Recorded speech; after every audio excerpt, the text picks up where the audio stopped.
Now we are down to chapter 6, part 1. So this will be my last discussion for this act, which is the RA 10142, or also known as the FRIA Act. So chapter 6 talks about the insolvency of individual debtors. So mosod na ni diri ang katong suspension orders. Suspension orders nga kanang if maka-decide ang court na need og suspension order, and if ang debtor is nag-file for this suspension order. So suspension of payments, section 94 petition. Again, petition, magbuhat na dapat og petition ang kanang debtor if ganan siya nga masuspend ang iyang pagpay, because again insolvency yad na masuspend ang iyang pagpay sa katong mga debtors nga kanang nag-demand of payments. So mo na to kato atong natabian ganina, we talked about how an individual debtor who possessing sufficient property to cover all of his debts, but foreseeing in the future the impossibility of meeting them when they respectively fall due,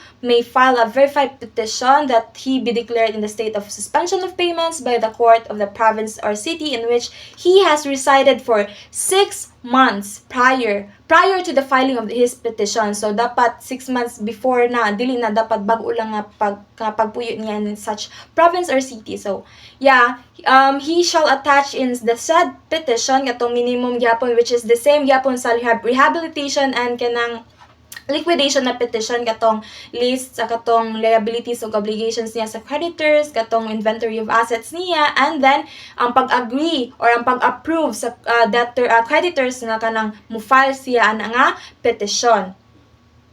Section 95, action on the petition. So if the court finds that the petition is sufficient in form and in substance, if it is meritorious in the court's eyes, so within 5 working days from the filing of the petition kay mag-issue na og order ang court. So this shall in the content of this order kay kanang first ang mag-meeting dapat ang creditors na schedule named in the schedule of debts and liabilities at such time not less than 15 days nor more than 40 days. So within 15 to 40 days dapat ka na maka-meeting ng creditors ana, mag-propose sila agreements ug unsa nila pag-address or pag-settle ang kani nga suspension nga order nga i-file sa debtor, unsa na nila pag-execute properly. So dapat maka-designated time and time, date, and place of the meeting. So actually this will be talk about kaning sa section 97 kaning we will talk about in detail of this creditors meeting. So the order shall also direct such creditors to prepare and present written evidence of their claims before the scheduled creditors meetings, because mo man ang panang proof nga nang naniutang jud ang debtor nila nga mga creditors. So third, directing the publication of the said order. Again, dapat i-publicize because for the awareness. This is the law. So dapat mag-aware tong katong interested parties and especially those involved parties para makahibaw sila sa mga courses of actions that they have to or they will take after sa kung sa mga ganing mahitabuan ng mga proceedings nga gipang file na petition sa debtor. So again, filed once a week. Ang kaning publication sa petition nga gi-filed kay once a week for 2 consecutive weeks, with the first publication to be made within 7 days from the time of the issuance of the order. Now next, directing that the clerk of court to cause the sending. So natay gitawag, so in the meeting this will also be talked about the creditor kanang section 97, but let us kanang to overview lang kaning.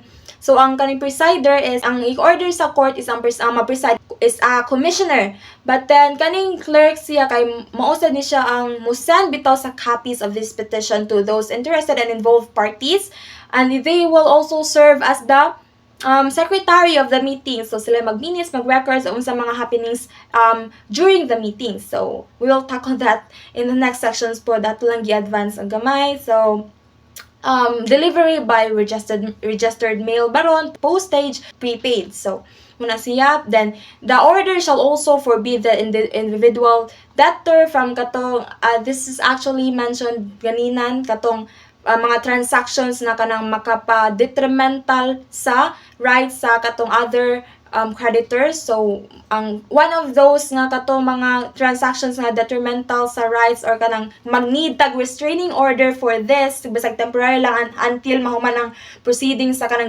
gifilean og petition sa debtor. So kaning one of these are the following: selling, transferring, encumbering, or ang kanang pag-transfer sa imong burden of kanang insolvencies o pag-dispose sa any manner of his property except those used in the ordinary, ako ni na-mention ganina, ordinary operations of commerce or industry in which the petitioning individual debtor, so pila na siya business, ordinary courses of business na day-to-day operation niya, pwede na niya magamit ang kanang properties, so long as the proceedings relative to the suspension of payments are pending. Dapat kanang, pwede na niya mabuhat basta pending pa lang, but if kanang nahitabo na dyan na siya, then no, because kanang subjected naman na yung mga assets to what will be the decision of the court kung makabayad ba siya or mag-liquidate ba siya. So di naman siya di naman siya makapatuyang nila og transact with the other third parties.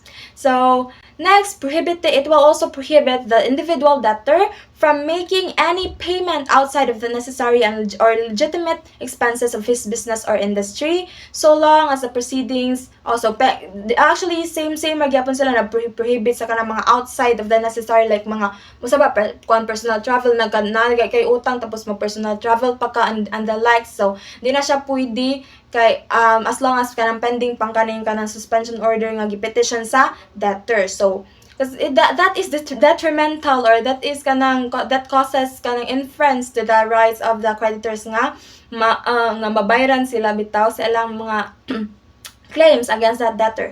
So next, lastly, appointing a commissioner.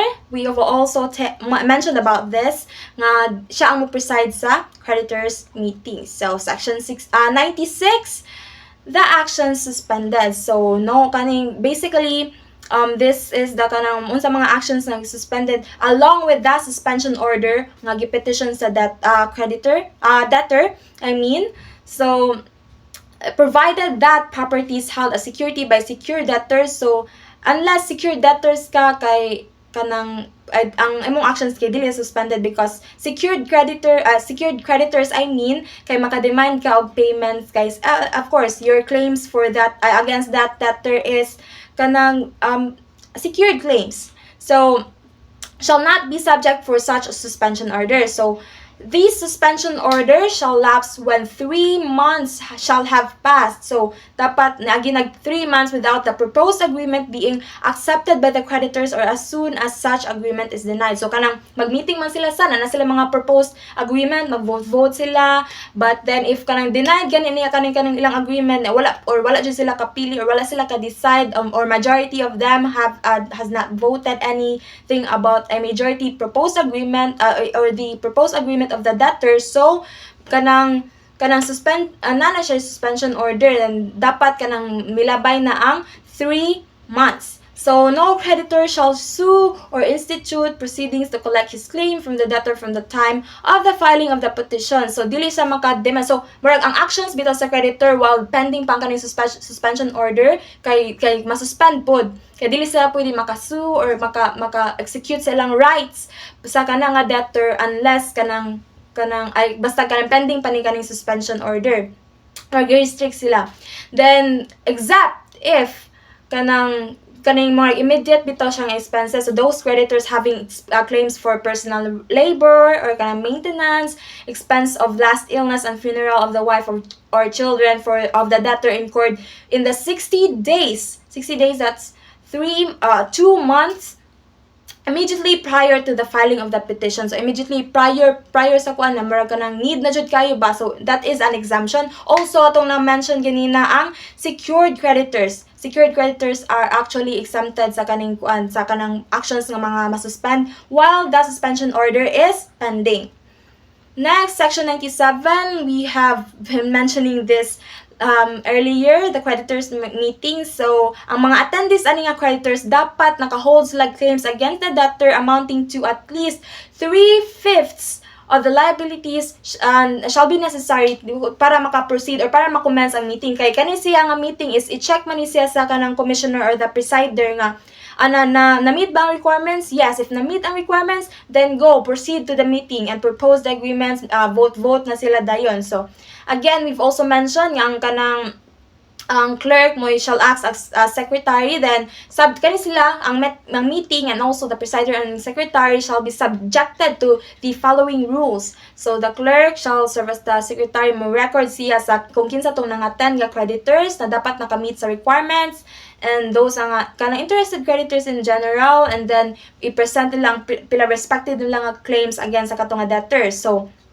moto commissioner mo examine sila nga kung maka-commence ang kaning meeting ba if ma-meet ang requirements na 3/5 ng sa 3/5 ang holding sa katong mga nang-attend nga creditors.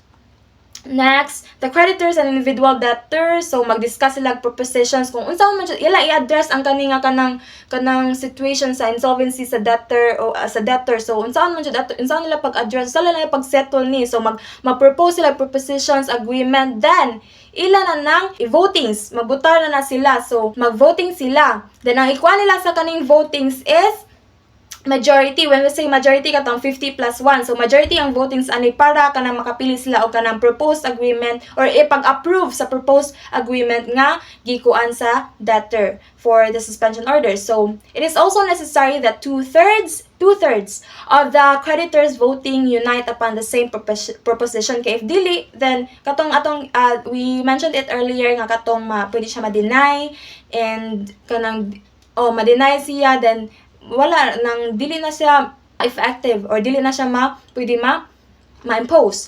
So kanang the claims po the presented by said majority vote amount to at least ang ilang claims dapat na-call sila claims at least 3/5 kay di ba nang-attend sila dapat naman sa sila 3/5 nga holdings of claims sa debtors. So dapat nang muna sila mo vote. So di ba kani after the result of the voting has been announced, all protests kung taganig sag chance kung unsa man gani na by violent reactions, kanang negations, kung unsa ba na mga objections and mga kanang protests against the majority vote shall be drawn up. So tagan sila chance kung unsa na i-settle in that meeting, then they will settle it until kanang makuan jud nila kung unsay dapat nila nga courses of action na i-take. So now, no creditor who incurred his credit within 90 days prior to the filing of the petition shall be entitled to vote. So, kung bago pa lang gani nangutang imong debtor wa nang kaabot og 90 days or 3 months, so dili ka pwede maka-vote.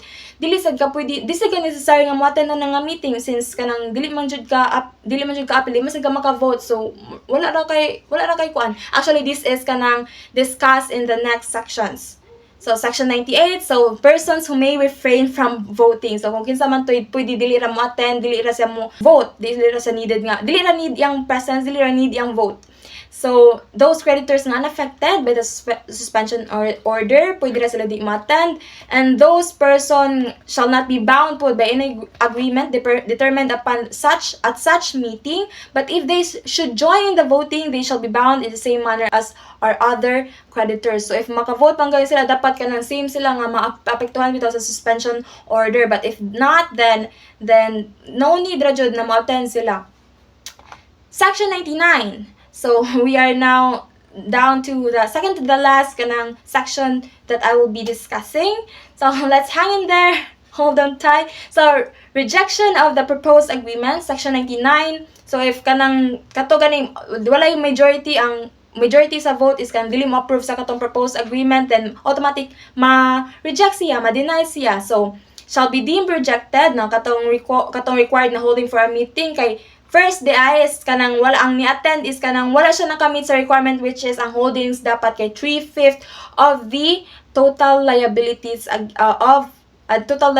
of the debtors. So, also, if the two majorities mentioned in Section 97, katong sa creditors meeting nga section, kay are not in favor thereof, meaning to say, kanang dili sila mo approve, dili sila mo support atong nga proposed agreement sa debtor. So, automatically rejected ang proposed agreement. So, in such instances, the proceeding shall be terminated without recourse. So, kanang wala na nilabot kung unsa na yung mga kuan, pwede na makagukod ang katong creditors sa debtors because ilang terminated naman ang katong proposed agreement. And so, mo na kaning gi-mention diri nga the parties concerned shall be at liberty to enforce the rights or exercise their rights which may correspond to them or kanang maybe beneficial to them. Maybe kanang pwede sa kanang makakuan demand sila payment, but that's actually not very kanang kuan jud practical. Okay, insolvent good ang debtor. So last but not least, for the part 1 of chapter 6, section 100. Section 100, the objections. Of course, naman mo object if na mo object sa petitions of kanang suspension order. So dapat ang proposal ani nga pag objection kay is approved by the majority of creditors in accordance with section 97 thereof. Then any creditor who attended the meeting and who dissented from and protested against the vote of the majority may file an objection with the court within 10 days. 10 days from the date of the last creditors meeting. So kung naman gani kay kanang mga objections or other creditors nga concerns nga kita og kanang faults, errors and mistakes or kanang non-accurate information sa kanang proposed agreements, then pwede sila maka-raise og objection. But then, dapat i-raise na nila within 10 days from the last creditors meeting. If not, then di na siya makonsider if malapas ng 10 days. So, pwede sad nga ka nang na yung mga causes of objection. Unsa man day nga dapat ka ng mga causes na mo-object ang lain nga mga creditors. So, one of these causes is actually ito na na mention earlier, itong defects in the call for the meeting, the holdings niya kay dili sa wala nagkadimaon, ay kanang mga false fraudulent acts, kanang made to deceive the kanang creditors or the parties involved, and also katong may kanang mga bribery baron behind their backs, and dapat kanang di ba kung mag-vote ka kay kuan man corresponding sa katong pilay claims nimo sa debtor. So kanang ila barang kanang sabot-sabot lang nga kani para ma-approve ni ang kaning proposition or kaning nga proposed agreement para ma-approve ni dapat mo ni ang buhaton. So nakabantayan ng ubang creditors, then they shall file an objection. So these are actually the one of the causes nganong mo object ang katong uban nga creditors. So the court shall hear, kung i-consider niya sa court, and pass upon such objection as soon as possible and in a summary manner. But then dapat ma-file niya again within 10 days from the last creditors meeting. So in case nga the decision of the majority of creditors to approve the individual debtor's proposal or any amendment thereof paid during the creditors meeting is annulled by the court, the court shall declare the proceedings terminated, and the creditors shall be at liberty to exercise the rights which may correspond to them. So if katumang gani majority sa creditors kay ang ipadayon gani sa katong kuan kay katong proposed agreement, then they will abide by those nga katong proposed agreement. But then if not, then the court will decide nga i-terminate siya. Then the creditors shall have the liberty to gukod na the debtor nga to exercise their rights which may correspond to them or which may be beneficial to them. So that is all for my report in this act, which is the RA 10142 or the Financial and Rehabilitation and Insolvency Act of 2010. So this ends my report. I hope you've learned something, and thank you for listening. Bye. Next reporter for the part 2 of chapter 6.